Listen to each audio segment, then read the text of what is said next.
understand the basics of finance, it's not really right for you to jump into those trades and stuff like that. You may think you know it, but if you don't understand the basic foundation, the basic budgeting that I'm sharing here with you today, it defeats the purpose, because you don't want to just go blindly into all of that. Again, not everything is greener on the other side. You have to basically understand those things as well. Debt awareness, again, danger of high interest. You need to understand that. Credit card debt. Credit card debt never finished. What do they tell you when you go to the bank to give you a credit card? The limit they may give you if you're a student may be $1,000. Other people, they will give you $2,500. But they will just pay $10 back every month. What is $10? Credit card is a revolving debt that keeps on going in and out and off. You never get out of it. Guess what? There's a rule, they call it the rule of 72. I think you knew maths at school, right? 72 divided by 20, how much is that? About 3 something, okay? So if you have a credit card, most of them, there are different types of credit card as well. There's type A, there's type B, there's type C. Sometimes you have credit card that have about 35% interest on them. And guess what? Credit card can actually have 2% on them, but who do they give that credit card to? If you're financially illiterate, they teach you accordingly. But if you're literate, then you understand where things are, okay? So, when you have a debt of $1,000 on your credit card, you're only paying $10 every month. You're only paying the interest, okay? The 2% that you're paying to them from the minimum that you are allowed to give to them as well. So, that every 3 years, the rule of 72, you take 72 divided by the interest rate. It will tell you how often your money will double, okay? So if you have an interest rate of 20% of a type A credit card that they give to ordinary to other people, every 3 years your debt will double. 1,000 becomes 2,000, 2,000 becomes 4,000. That's why a lot of people say, I've been paying this, how come it's not going down? Because you need to understand this is specific, what they call the rule of 72, okay? So understanding how your debt double, and guess what? When you go to the bank and you borrow money, they use what they call a compound interest on you. Compound interest means whatever you owe plus the entire, even if you pay part of it, but let's say your credit card limit is $1,000, but you only use $10 from it. Guess what? You're paying interest on $1,000, not on $990. So that's a compound interest, by the way. But when you go to the bank and you save your money, what do? They give you what we call simple interest.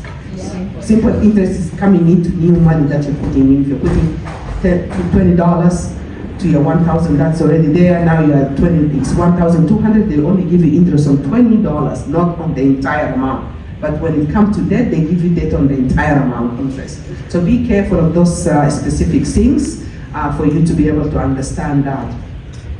And how you can pay off your balances and so. Banks don't like you, credit card companies don't like you when you pay your debt off. But it is a necessary evil that you have to have a credit history in this country. So be smart about it, learn how to manage your credit payment. So take the credit card, because you need to build so-called credit, because nobody will give you anything without it. So however, be smart about it. So if you spend it, use it. Also, pay it back right away, because you have the money for it, but use it. And when you use it, there are ways also how you can use it, because you don't want to take it today and then pay it back again tomorrow. You want the history to kind of sit and gel. They expect you to forget so that they can make interest from you. So please understand how to manage your credit card and your debts as well. What are your financial goals? Basically, you need to understand what are your long-term, short-term goals, maybe vacation or saving. Long-term goals, maybe retirement. And now don't tell me that you're 20 years old, you're not thinking about retirement. Please do, okay? So I tell my son, like, we all have to learn the hard way. I came in when I in my 20s to Canada. And of course, retirement is not something that you think about. You're new to a new place, you're totally green, you have no idea how the system works and stuff like that. We make mistakes. So during my time, people used to make mistake of getting in debt with phones. We used to have landlines in the house, so we come here and then we sit on the bed, we're calling back home. Thinking that, and these people are just counting the minutes. Next thing you know, you have to pay the phone company their money, and then you are in trouble now because you don't have the money. What do you mean I have to pay? So they charge us. So there's a lot of mistakes people made nowadays. Of course, now you have WhatsApp, you have different social media platforms people can use to call, and the world is very, very connected, by the way. And people always say, oh, I'm gonna go home and retire. Yes, you're gonna go home and retire. How? You know, it's the same. If now we sneeze in North America, people in Uganda, Sudan, South Sudan catch a cold, because that's how small the world has become with social media and technology and stuff like that. So you have to be very careful as well. Again, taxes. Understanding taxes is very, very important. You have income tax that you have to pay, you have capital gain tax, you have dividend tax. So there are different types of taxes that you need to understand. We already have paid 13% when we go shopping. Some grocery items, you don't pay taxes on them, but others do. You need to understand the basics of taxation as well.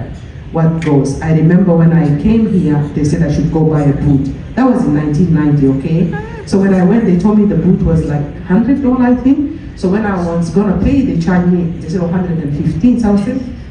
How come?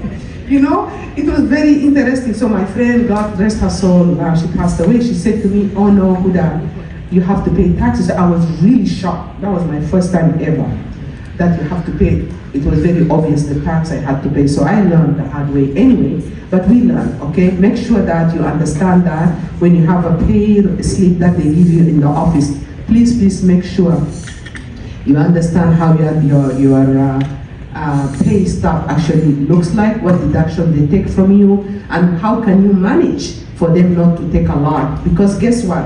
At the end of the year, people say, wow, Reverend, you kind of gave me back money. No, it's your money, my dear. Yeah. Try to owe them money. They will charge you at high interest daily. But when it comes to your own money, at the end, you're happy, oh, they gave you back money. But they did not give you back your money, it's your own money. So you understand how that works. So very important, very simple things. I know it doesn't amount to, you don't have to be a rocket scientist or really highly educated to understand simple ways you can understand how tax work and how you can actually be ready for that. Also understand your rights as a consumer. How can you protect yourself when it comes to fraud, or so many are happening there. How can you protect yourself from basically being scammed? So much is going around nowadays, and they're very, very sophisticated about it. My cousin in Ottawa recently, they called her from somewhere, and they go, oh, because you know these people follow you, or they just try. They saw a baby. She's very religious, and they told her, look, her pastor was sick, is going to go undergo an operation. She should send $500. And the poor woman works basic jobs here in Canada. So what does she do? She didn't tell her daughter. And the daughter said, don't do things like that. So she ended up giving them $500, and they told her, go buy a Visa card. So she paid that. Next thing, they took her money, and they even closed the line that she was calling on. And then the daughter comes from work, she sat on the ground, she said to the daughter, call me any name you want. This is what happened to me. I said, well, look at it this way. Maybe God wanted to give somebody $500, but don't do the same mistake again. So you laugh. Okay. So it's so funny, those things basically happen again. It's very important when it comes to money that you have to encourage practical experiences, how to manage a small budget, learning how budget basically works, or saving basically for specific goals. There are many, many ways you can do it, by the way. And trust me, it doesn't matter. You see, saving is a habit, so is spending, by the way. Okay? If you can put every pay period, even $5, you become used to that, and you will always have the urge to put your $5 every pay period you get. And next thing you know what? It adds up. Okay? And then you can increase it down the road. And how can you do all of that? You need to make sure you have a budget, so you know what your wants are, what your needs are. So that will help you basically simplify your life and be able to build wealth for yourself. Again, be very realistic and be very flexible with your budget as well. Avoid impulse purchasing. They do a lot of advertisement on TV or radio. People get so the urge, they want to go and buy. Don't get sucked into that. Be smart about it as well. Again, they say celebrate small wins as well. to motivate yourself, reward yourself. So I'm not saying that just focus on saving and just paying your needs. You also have to have a life. You also have to have fun in your life. So just be frugal, be smart about it. So maybe your idea of fun, I find that in Toronto, if you live in Toronto, okay, there are so many things you can do for free. You can make your own food at home, package the food, and go. I know we Africans like to eat warm food all the time. Hey, we are in Canada, it's a cold environment. So pack something that you can also eat when it's cold, when it is outside. Don't worry about that. You can do some mandazis, you can have your own tea, carry it with you, and go and enjoy life. There's so many, especially in the summertime, there's so much. In the wintertime, there's so much. I know you're telling me it's cold, but guess what? You are a Canadian now. Get used to the cold, okay? So bundle up, wear layers of clothes, learn how to skate. I tried to, but I couldn't. But I like to go out. By the way, I prefer the winter time here than the summertime because I find the summer is so hot. And they say, oh, you come from a hot place, what are you complaining about? I said, yeah, it's hot, it's humid. Where I come from, I stand under a tree, there's breeze. Here, there's none. So that's what I always tell them from there. By following these simple basic steps, you actually will be on your way for a happier and healthier financial future for yourself. So, again, these are simple ideas in a new industry. Again, financial industry is not new. It's an old industry. But it has to be revolutionized. You have to own the knowledge in order for you to navigate the financial industry. So it's not very difficult, okay?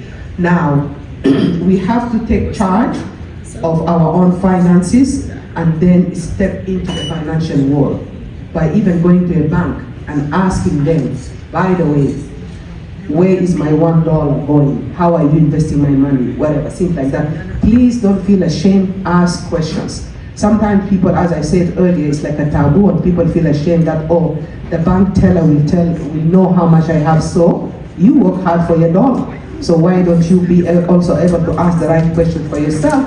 But if you don't know what to ask, you're not gonna ask. That's why empower yourself with the knowledge and go out and do that.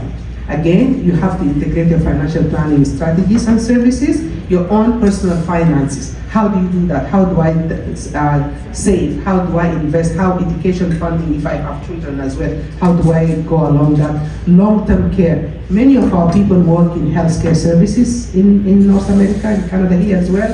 You see people in the long-term care, all right? Long-term care costs money. Even if you want to apply for a government long-term care, you have to have a waiting list that takes forever to do that. Personally for me, I don't want to be in a long-term care. My mom passed away in 2011. We did not put her in a long-term care. We stayed home with her. We took care of her until she passed on. So I work part-time, by the way, in healthcare services. I was actually interested after my mom passed away. I wanted to know how the health service in Canada works. And boy, I got an eye-opener. You know, I did a placement at a retirement, at a long-term care in a dementia unit. Was another story by itself. I don't want to be in that situation. And if I can let people know, like I'm telling people about financial literacy, education and awareness, I also want you to take point and notice of the healthcare system. I also get into the hospital, one of the largest hospitals here as well. I am seeing very interesting and strange things happening. So I really don't want to, again, we have so much against us, just being people from Africa and African descent as well. Now, education system is against us, financial situation is against us. I remember when in my old days working in the not-for-profit sectors here, I used to get this systemic discrimination. What does that mean? So when I came into the financial services industry, I saw it firsthand. What the systemic discrimination is all about. So there are even ways preventing us from building wealth for ourselves. Can you believe that? But you should rise above that. Be smart about it. You can take charge. Once we have our resources, nobody will mess with us. Okay? And I don't care. You know, And because sometimes it's just a human nature. When you don't have much and you're trying to make much, I might feel a bit jealous or resentful of you, but it shouldn't be. Each household, please build your own financial wealth for your family. Because I believe that once we are at a certain level, now we have a meeting of the minds. You can always be able now to do things beyond our own individual household. So please make financial literacy, financial education, and not just take the knowledge, implement the knowledge as well. It makes a big difference for yourself and for your family. I say let's start. Basically, my specialty area as well is I provide you knowledge, education, and strategies in a number of areas. Okay, insurance. What is insurance? You hear about insurance, and funny enough, you see. Anybody? Okay, I know Hannah, you can close your ears. Anybody under the age of 18 here? Okay, so I can say that very quick. So people don't want to talk about, especially our people, don't want to talk about money, don't want to talk about sex, don't want to think about death. Guess what? I have news for you. In Canada, if you are in Canada, you're going to be paying taxes, guaranteed. Okay? And guess what? Guarantee you're going to die one day. So I always tell people, you might as well die in style, right? So it could happen. And you hear about insurance, you say, oh, I don't want to die. I said, guess what? You're going to die. So you might as well plan for it as well. And what is really insurance? Even if you don't want to help others, at least to bury you. Okay? Because what we do mostly in my community, when somebody dies, they ask us to contribute money. And sometimes we even become sophisticated about it. Oh, nothing less than $100. Huh? That's funny. So I don't want, even when my mom passed away, people came and I was like, no, I don't want people to give me money. And then my cousin had to say, oh, no, Huda, this is because people are coming here, they just want to, for food or stuff like that. But to be honest, I was so uncomfortable. And I made sure whatever people contributed, I said, I give it back somehow, some way. Okay? So, because I know